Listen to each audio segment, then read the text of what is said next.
दीपावली के इस पर्व पर एक बहुत ही रोचक कार्यक्रम आयोजित किया जाता है जिसे कि भला कहते हैं।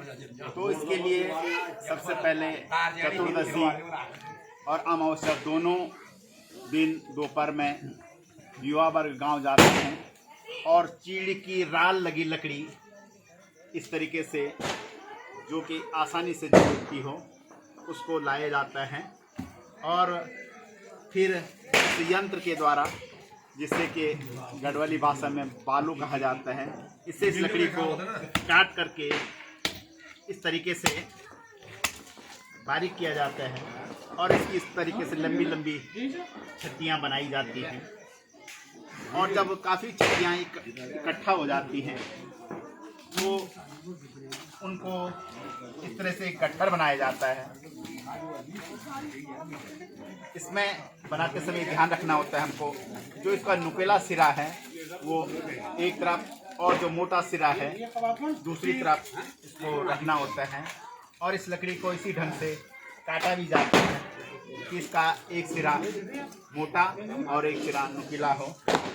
जब इस तरीके से ये गट्ठर बना दिया जाता है, बन जाता है, तो एक जंगली बेल होती है जिसका कि स्थानीय नाम बिराला है।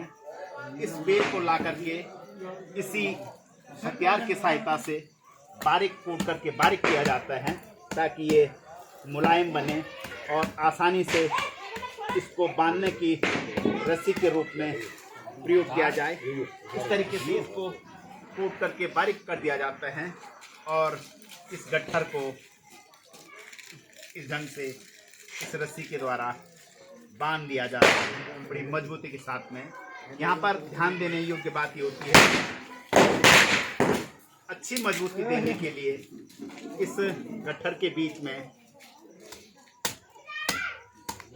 एक लकड़ी आर पार फंसा दी जाती है और इस रस्सी को इस लकड़ी पर फंसाने के बाद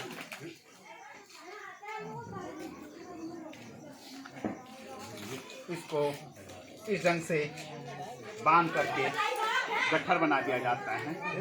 और जब ये गट्ठर बन जाता है तो इसी तरीके की एक दूसरी बारीक रस्सी से ये इस गट्ठर को लपेट करके पुनः लपेट करके और इस तरह की एक रस्सी तैयार कर ली जाती है। तो इसको गढ़वाल में भैलू के नाम से जाना जाता है। ये ग्राम स्तर पर 5 बनाए जाते हैं, जो कि गांव में जो पंचायतें होती हैं उनके पंच लोगों 5 लोग जिन्हें ग्राम पंचायत स्तर पर पंच कहा जाता है उनके द्वारा बनाया जाता है। और सबसे बड़ा जो ये भैलू जिसे कहते हैं ये बना करके भीम के नाम का बनाया जाता है। जैसे कि आप जानते होंगे 5 पांडवों में भीम सबसे बलशाली थे और गांव में पांडव लीला की परंपरा आज भी गतिमान है। तो भीम के जो पात्र होते हैं तो उनके द्वारा इसको अग्नि में जला करके और इसको इस ढंग से फिर घुमाया जाता है। और ये दीपावली का शुभारंभ, दीपावली की जो रात्रिकालीन परंपराएं हैं, जो कार्यक्रम हैं, तो इसको जलाने के बाद ही प्रारंभ होती हैं। ऐसा माना जाता है कि गांव स्तर पर लोग अपने आराध्य राम को जबकि वो 14 वर्ष का वनवास पूरा करके अयोध्या वापस आए थे तो उसी स्मृति में उनकी आगवानी के लिए अपने अपने जो शिव ग्राम होते हैं उन ग्रामों की सीमा तक जाते हैं। और ये प्रकाश पर्व, ये अग्नि, क्योंकि उस समय जो विद्युत इत्यादि थी इसकी संभवतः खोज नहीं हुई थी, तो इस प्रकाश को लेकर के लोग अपने आराध्य को लेने उनकी सीमाओं तक जाते थे। तो उसी परंपरा का निर्वहन करते हुए आज भी ये परंपरा की जाती है। धन्यवाद। फिर नहीं कर दे ये दे